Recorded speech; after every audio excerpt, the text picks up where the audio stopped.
Hello and welcome to the next episode of Two Girls Talk Transits. Today we're reviewing the astrology from July 13th through July 19th, 2025, and we're your host. I'm Maddie. And I'm Kaylee. And welcome back. We have another little slightly quieter week. We are coming off of the full moon that was last week. I guess we're a little bit further from it, but we'll open up on Sunday, which is the 13th of July, with Saturn stationing retrograde in Aries alongside Neptune, who stationed retrograde 2 weeks ago. Yeah, 2 weeks ago. Mm. So anytime a planet stations retrograde, it's always sort of that planet becomes more noticeable in your life. It becomes more obvious, especially on that day or around that day. And I do think since we just had a Saturn ruled full moon, and yeah, the moon is still in Aquarius at the time of this station.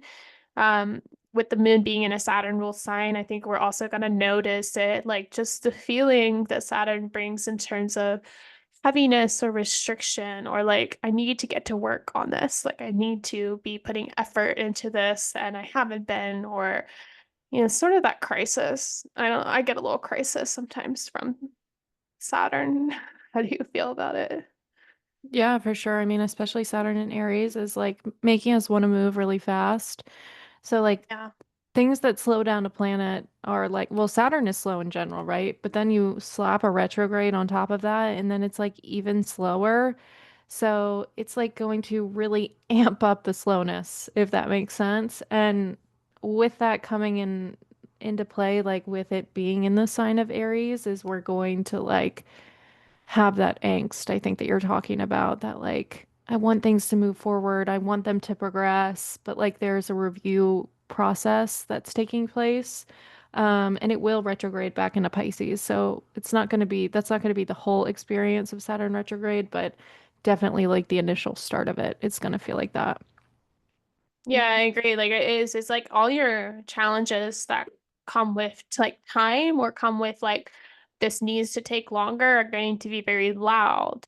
And again, like just the timing of it right after a full moon in a Saturn ruled sign, it's like you're that's all you're thinking about is everything that's like taking too long, everywhere that you are restricted from movement, like I feel like Aries likes things that are fast, and they like things that are moving really quickly and that progress is being made, and Saturn is showing you exactly where that is not happening in your life, Yeah. and it's hmm frustrating.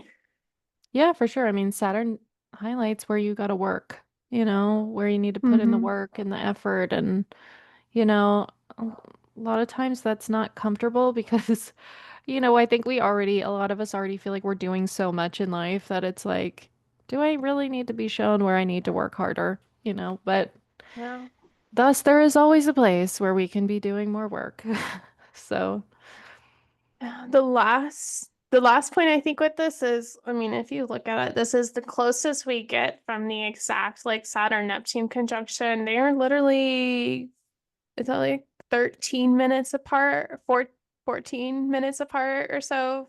yeah. Like, like they're so close together, but they're not exact, but they are so close right now. And now they're going to move further apart. But this is like the peak close moment. And so I do wonder if we'll get like a foreshadowing of when the exact Saturn Neptune conjunction that happens next year in Aries, like what it brings up in terms of like maybe collectively with our beliefs, like putting more restrictions on spirituality or restrictions on beliefs, or like things that are delusional coming to light within structures. Like you thought that this government structure was supportive when in reality it's like crumbling at its base. Like I'm noticing some of that right now with the weather. I mean, there were really bad floods in like Texas and even in North Carolina, or maybe around you. Did you guys have like a lot of rain or not? Mm-mm. No. No. Mm-mm. But did you hear about the floods in Texas? Like a lot of No. people have died. No, not even. I didn't No? even hear about that. No. I mean, Well, I mean it's you're horrible, but no. avoiding the news. I guess that's fine. Yeah. No, I did, but No. I heard about those. Did it have to do with the girls, the young girls? Yes, the girl camp. There's like 24, there's like a girls' summer camp. All 24 girls are missing. Or maybe they found some. I think maybe only five. It says like five are missing, but 104 people are dead from these flooding that just Wow. recently happened. Um, and I do feel like that's very much Saturn, Neptune in a way. It's like we've all relied on the weather. And like I've been noticing, at least in Florida, like how inaccurate a lot of the reporting has been. And I know it's not usually reliable in the summer, but it's been insanely inaccurate. And like we rely on that. And a lot of people were killed in this flood because they relied on this government system to like notify them and then didn't go out because they were understaffed. And that's so Neptunian of like this delusional idea that, oh, we don't need this structure when in reality, like, you did. Yeah, that's so interesting. Yeah, because this conjunction in general works two ways, right? Like Neptune works to dissolve structure. And, when we have those dissolved structures, obviously like bad things start to happen. And then it's interesting too that the floods would come up because Saturn also imposed on Neptune would be something like we need to create structure around things that are unstructured or like needing to create barriers, especially as it would relate to like water or something like this. Right. Because Neptune is very much Water. associated with water, yeah. So that's such an interesting story that would come up. But we are gonna see, I think when both planets move direct again and come back into contact with each other, I think we're at these same degree points. Um, Right. so this is definitely like a bigger story that's gonna play out over the next year or so. Yeah, I really think so. Like the consequences of like destroying these governmental systems and like what that means when you try to dissolve power from one area and like the consequences of it, the results of it. And it's like, people don't know. Now you don't know the information. Like I feel Yeah. like that's part of it too, is like Neptune's like deluding people about the information about what's happening. Well, it's diluting the information about laws anyways. Like people are super Right. confused about what the laws are anymore and like about Yeah.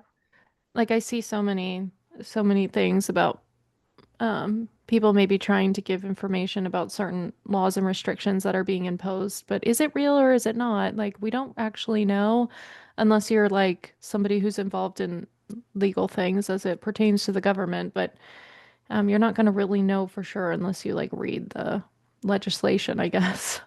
Well, it's like even then they're releasing this legislation, but then they're not going active until like 2027 or something. Yeah, And so it's then it's like like, confusing to, yeah. But we're all experiencing that like you mentioned that collective confusion that comes along yeah. with the Neptune aspect and it very much has to do with like laws in the government structure. So, yeah, this will be a much and it's so interesting happening during like the Trump presidency. So this is like a much larger theme that we're going to see play out over the course of the next year. Um, and then Saturn will eventually move past Neptune, but until then, yeah, we got a big Yeah. story going on. Yeah. Right. I know. I don't know. So just stay safe out there, I guess. Just do your best. Yeah, and don't rely on laws to protect you, Right. unfortunately. It's Because I'm so not sure Saturn that and they're doing Aries. that. Yeah. So Saturn and Aries to be like, oh, you have to rely on yourself. Yeah, exactly. Yeah. It's like self-protection, right? Yeah. So we don't have another like planetary interaction until then. We do have a luminary interaction. So we're gonna just go ahead and look at the next moon transit. Did you want to say anything else about that before we move on, Maddie? Nope. We can move on. Okay. So we have a moon shifting into Pisces, and then it will move into a trine with Jupiter. And that's going to happen in the morning on the 14th. So that's a Monday. And this is super cute too, especially as Mondays are ruled by the moon. Um, Coming into this interaction with Jupiter, we just have like, we're feeling expansive, we're feeling hopeful, we're feeling optimistic as it relates to Cancer. We're probably feeling like cozy in our home or optimistic maybe about where we live or in our relationships. And Pisces too is like a very like emotional, heartfelt sign, compassionate. Both these signs are very compassionate. So they're working together in like a really nice way. In like the emotional sphere. So I would assume that we feel pretty like emotionally hopeful on this day or optimistic in some way. Um, yeah.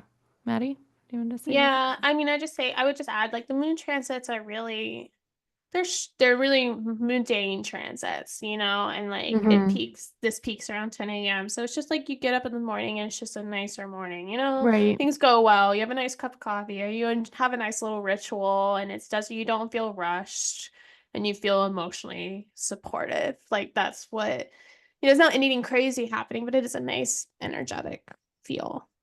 Yeah. Yeah, totally. Yeah. Like Maddie mentioned, they are like just little moon transits, so nothing crazy, but kind of can speak to like the energetics of the day. It will move into a square with Venus.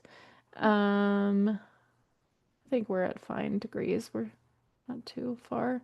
So it will move into a square with Venus later in the afternoon. This can just be like maybe a little bit of tension point, but I don't think anything like crazy. Like the Moon No, and Venus work well together, so yeah. maybe you just don't want to work at all. You want more of the ease. Like I sometimes feel like squares with benefics are just like, I just want all the good thing and none of the bad thing. But that's not Mm-hmm. a bad thing all the time. No, no, definitely not. And then later that evening, it goes opposite Mars, and that happens until Yeah, midnight. That'll happen at 15 degrees. I'm not going to move it forward, um, no. but we'll know that it happens at 15 degrees. And then moon opposite Mars can just be like a little bit of tension. So even though you like started off the day like pretty productive, and then maybe, the middle of the day you felt like, I just don't really feel like doing anything. Maybe the end of the day you realized you didn't really get much done, and then it's just like a little bit of a tension point between like what you maybe wanted to do and what you actually did, which leads you into like a bit of like anxiety about, dang, this is all the stuff I got to do tomorrow. But that's just hypothetically what could happen. But the Yeah. energetics are there. Yeah, I agree. I mean, it's always Mars is always some sort of conflict and some sort of emotional conflict. And like, if Mars is kind of close to the nodes and the moon will be kind of close to the nodes. So I do wonder if it's going to be a little more louder, just because we're getting to that point where I feel like the nodes kind of heighten the activity around those planets too. Yeah, it might be like a little slight foreshadowing about like what'll happen when Mars conjuncts the South Node. I've been interested Yeah. um in that transit in particular. Just to see what it brings up, and I don't know, just interested to I view. know the theory was always like the North Node made whatever planet it was increase. And so like if Right. it was a good planet, it would increase. If it was a bad planet, it would decrease. And the same thing with the South Node made like in theory, whatever planet it was decrease. So like Yeah, it was like sucking theoretically, away. Yeah. right, theoretically the South Node in Mars should lessen Mars aggression, but also maybe Mm. be like you don't have any energy to do anything at all. That's a really interesting interpretation. I think that, yeah, that could definitely be like you want to go in this direction or do this thing, and it's like I just can't find the will to do it. Yeah, Yeah. I don't Interesting. know. You can get a taste of it, I guess, that night. Yeah. Well, Go ahead. yeah, it's just saying we're quieter than the next couple of days. There's not a lot going on with the moon. It'll just be moving forward. But the 18th, which is Friday, is when we have Mercury is also going to station retrograde. And I want to get annoyed in a minute at social media astrology because like I saw on TikTok that it was trending of like three planets are retrograde in July. Like that's normal, y'all. Like, that's normal. Where were you in January and February when we had like six planets retrograde? I Nobody was know. freaking out about that, but you're like, three planets in July. I'm just like, no shit. I know. Sorry. It's just so funny what people get like freaked out about. I'm like, that's not even interesting. Like, Well, I feel like maybe too, it's like sometimes, and I really don't mean to do this because I think all like astrologers, like if you're an astrologer, I like you, of course, but yeah. when you have no context, it's easy to be like amping up things that are normal, right? It's like Right. if you just entered the room, it's like, oh my gosh, three planets, but it's like that happens all the time, you know? So it's like we don't need to go crazy about it. But yeah, this is like Maddie was saying, it's a normal thing to have three planets in retrograde, nothing to go crazy about or feel like, oh my God, I can't do this, you know? Yeah, I mean technically it's four because now it's Pluto too, but like still like that's Oh yeah. not Mm-hmm. this all of the outer planets are always going to be retrograde like 6 months out of the year. So like you do usually always have three planets, but all that aside, yes, this is the start of a Mercury retrograde. And yeah, those retrogrades are more noticeable. I mean, like in the sense of your day-to-day life and like your messaging and your processing and your communications. This is when you forget to send an email or you get the wrong Mm-hmm. email or somebody from your past sends you a message or like, Mm-hmm. you're reviewing things. Like those things are true about Mercury retrogrades. Like there is a little bit of like, why are we doing this again? Kind of coming up. And we start to get that today.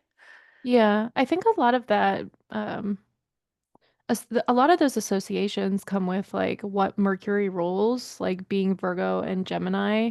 And like, the details are absent because, we have, you know, Virgo ruled planet in retrograde.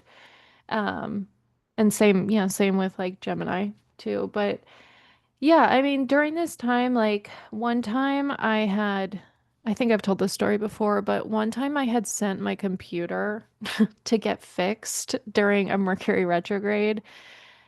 Oh my God. I literally like RIP to that computer because like I didn't see it for like 3 weeks and I worked online and I was like, oh my God, how am I supposed to work? And this woman had said to me, don't you know, never have moving parts during Mercury retrograde.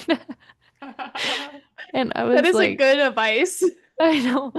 I was like, oh my gosh, you're right though, because I got myself into trouble. So yeah, no moving parts. Just double check like any kind of work you do. Make sure you like run it through some kind of like chat GPT or whatever you want to run it through to like make sure there's no major errors. People also say to be super careful with signing any leases or documents during this time because you could get yourself into like some legal bind that you didn't see because you had missed the details of whatever was there. Yeah, so that's Mercury retrograde in general. In the sign of Leo, we definitely have the opportunity to have like some kind of um conflicts and over like what we say and like banter. Definitely as it pertains to like us wanting to self-preserve or like protect our own ego. Yeah. Yeah, it's like our identities, what we say about ourselves, like may be reevaluated in some way. Mm-hmm. Um, yeah, it's interesting. It's just like the method of self-expression, like you're evaluating if that's like true to you, or like you may have to answer to some of the things that you said about yourself, and like, is that actually accurate? Yeah, that's very true. Like, who are you saying that you are? And is it aligning with how you're actually showing up and who you are authentically, nonetheless? Mhm. Um, Right. yeah, Leo wants to be authentically expressed. So maybe not always authentically. It wants to be expressed and it wants to be seen. I feel like on the opposite end of the spectrum, Aquarius is more like authentic to a T. So. Yes. Anyways, that's that. So, Mhm. following that, did you want to say anything else about Mercury retrograde? No. Okay, so on that same day, we have Venus and Gemini sextiling the Mercury retrograde. Let me go ahead and draw that transit in here. I do think this is interesting. I think the fact that Mercury is stationing in the same day that it's stationing, it's doing so in a sextile to Venus, who's in its sign. Mm-hmm. And I think that's interesting. Just because generally, just to overrule you, sorry, but no, No, no, you're fine. Yeah. just generally the start of the retrograde is when things are the most chaotic and like all of a sudden things come back to you or like the review starts, so like chaos starts. But the fact that Venus is sextiling Mercury while Mercury is stationing, it's it's like a buffer. It's like something is good about the fact that you have to review this. It's Mhm. interesting. Like there's like something positive about this review or about going backtracking or like talking to this person you've talked to in a long time. I don't know. It's just Venus in this place. Like I just thought that was really interesting. Like there's like something actually that feels good about the start of this retrograde that like I don't think we would otherwise notice. Yeah, or otherwise feel if like Venus weren't there. Yeah. Yeah. That is super interesting. It might be like, okay, so I'm gonna give like an example of what it could be like. So my sister, when she was trying to buy her house, she was like applying for many different like loan companies. I don't know if that's the name of them. I don't know about buying a house. Anyways, she had initially went with this one company, but then she was like, let me apply for this other company instead. So she applied for this other loan company. And she had figured out that she was going to get like $6,000 back on her down payment from applying for the second company. So the Wow. first company would have kept all her money, but the second company she like got a lot of money back. So this could be like something like where you go to review a certain thing and you actually realize like the first option wasn't as good as like the second option that you're going to take, or in the review process you realize actually there's a benefit of like going in this different direction. Um, so yeah, I Yeah. think it could end up, like you said, being a beneficial thing.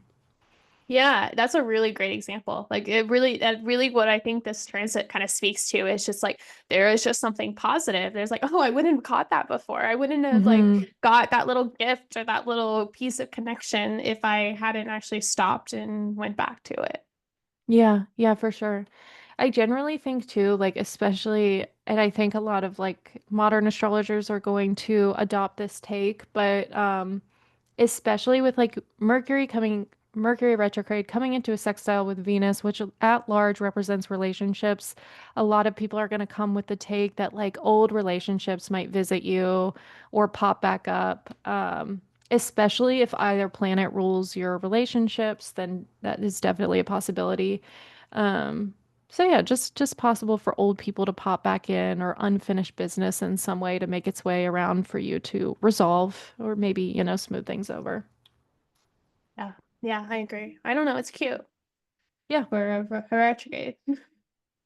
Then last one, go ahead, Maddie. Yeah, and we wrap up this week on Saturday. It's just the sun in Cancer is squaring Chiron in Aries. So Chiron is our asteroid that we like to use, but it represents our collective woundings or our general woundings, just where we have pain points. And I don't know, I just think this square is just kind of interesting as it's happening right after we had all these planets sort of station retrograde, like this week, Saturn and then Mercury. I don't know, it's just some sort of wound that comes to light, some sort of pain point, maybe perhaps related to like Saturn station in Aries as well, or just the general switch and slowdown of your efforts, like having to backtrack. And maybe that creates a feeling of doubt or like uncertainty about yourself. The sun being how we see ourselves or like our spirit. There's just a feeling of like a little bit of a wounding. I think there's a lot going on with like the Mars like aspect of this, Yeah. like um just Aries in general doesn't have a lot of positive placements there right now. And then No. yeah, being ruled by Mars about to conjunct that south node right there, it's like And Mars can't see Aries, so Mars isn't able to bring any resources to those tough planets there. Yeah, yeah, you're yeah, right. I think our like cardinal energy, like that self-starting, you know, direction driven, like I'm gonna do this kind of energy is a little bit suffering at this time, and especially making that square to Chiron, it's like sowed seeds of self-doubt, perhaps. Like, it's maybe we're not doing it because we don't believe in ourselves enough or don't believe in the outcome, or, there's something very tied to like subconscious beliefs that's holding us back from that action-oriented martial stuff that we might want to, do. No, I agree. Like both, just to add to that, both Sun and Chiron right now are in the bounds of Saturn. Saturn, So yeah. like I really do think the Saturnian piece of like feeling restricted and feeling limited is really loud around Yeah. this day. Yeah. Yeah, for sure. Yeah, so that's definitely like I think what's cool is that whenever we do the podcast and we talk about like these transits, this is like all collective stuff that we're experiencing. And I think I say this all the time, like, this is like the collective energy. So, we can like have a little bit of grace for ourselves and knowing that like everybody experiences this to some degree, but yeah, I think eventually maybe Aries will be happy. I think we'll get a little bit of breath of fresh air after Saturn retrogrades back into Pisces for a little bit. We'll get a little Yeah, bit of though relief. Yeah. there'll be a point when Mars is in Scorpio, Saturn will be in Pisces, and that area will feel a little bit better. We'll feel better. Yeah. Um, yeah, Saturn in Aries kind of sucks, honestly. I know. Not a Yeah. fan. I know. I've been thinking about that too. And then I'm like, but it's just got there. Like, No, we have 3 years of this. yeah. I just try to let it go. Saturn never really pleases me, so what can I say? Yeah. Yeah. So I will we'll end on that note. Yeah. Anyways, we hope you have a good week ahead. Stay tuned on our social channels. We have Instagram and TikTok, Two Girls Talk Transits. And then both me and Maddie offer individual readings. Yeah, so that's it for now. Anything you would add? Yeah. No, yeah, leave us a review if you haven't already, like on Spotify or iTunes or even YouTube. Like, leave us a comment, leave us a review. We love to see that. It helps us grow. So that would That's be awesome. Yeah. Yep. All right. Okay. See y'all next week. See you.